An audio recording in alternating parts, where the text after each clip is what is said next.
Indonesia pernah mengalami masa kelam di tahun 1980-an. Saat ini, penembakan-penembakan sering terjadi, mayat bergelimpangan di pinggir jalan atau kebun dengan kondisi mengenaskan. Biasanya ada luka tembak dan tubuh terikat dengan tali yang sangat kuat. Masyarakat pada tahun 1983 sampai dengan 1985 menyebut peristiwa ini sebagai Petrus atau penembak misterius. Fenomena penembakan ini menjadi kontroversi yang hebat di masa lalu. Meski demikian, tidak ada pihak yang bisa menentangnya. Masalahnya, proyek Petrus ini dilaksanakan oleh anggota TNI. Meski tidak pernah mengakui, atas titah dari presiden yang saat itu berkuasa dalam hal ini, Pak Soeharto. Untuk mengingat seperti apa kejamnya Petrus, mari kita simak bersama-sama. Tujuan utama dari Petrus adalah membasmi penjahat kelas teri seperti preman, maling, juga bandar judi. Penjahat kelas kakap yang berdasi tidak. Biasanya penjahat ini akan dijemput oleh sekelompok orang dari militer dan dibawa ke tempat yang sepi.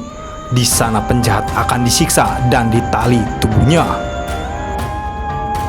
Setelah disiksa, biasanya penjahat akan langsung ditembak di tempat. Setelah itu, penjahat akan ditinggalkan begitu saja di jalanan atau di kebun. Penembakan ini dianggap sebagai salah satu cara paling cepat untuk membasmi banyak penjahat, meski caranya salah dan tentu melanggar HAM.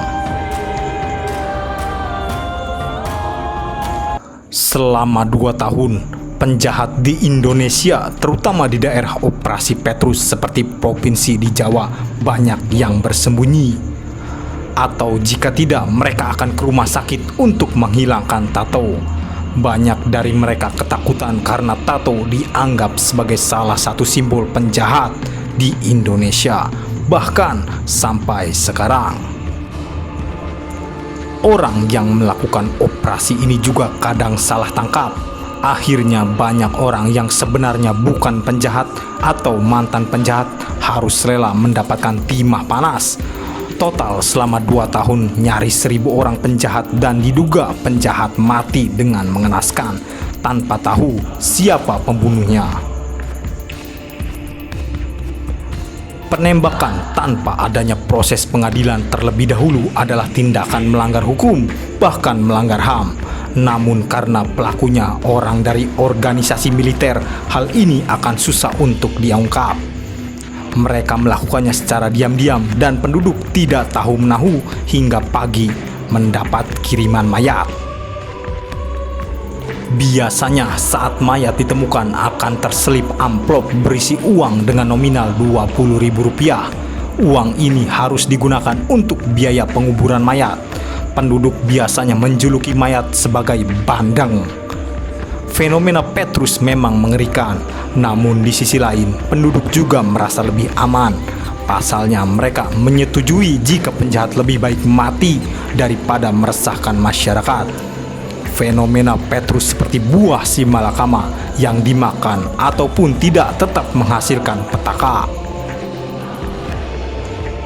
Pembungkaman media hingga sejarah kelam lenyap.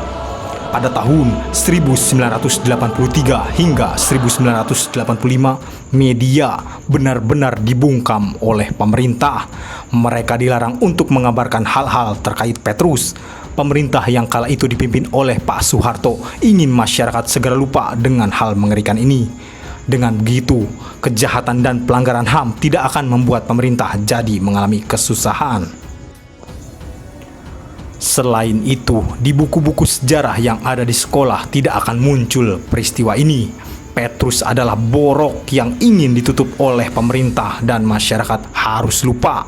Hingga saat ini, belum ada kejelasan siapa saja yang harus bertanggung jawab dan harus diadili. Petrus lenyap dan menguap meski ceritanya masih terdengar sangat menyeramkan.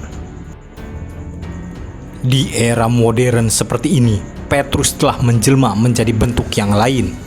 Pada pemerintahan Susilo Bambang Yudhoyono, dibentuklah Densus 88 yang akan menyergap hingga membunuh orang yang dicurigai sebagai teroris.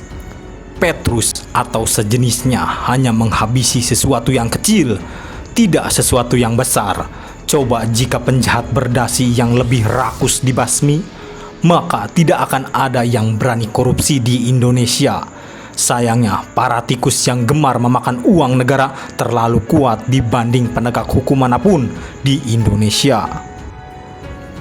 Pembunuhan dengan dalih apapun adalah hal yang mengerikan. Terlebih membunuh secara brutal dan meresahkan banyak orang. Meski niatnya membuat masyarakat menjadi aman, Petrus adalah fenomena paling mengerikan di mana nyawa hanya seharga satu butir peluru.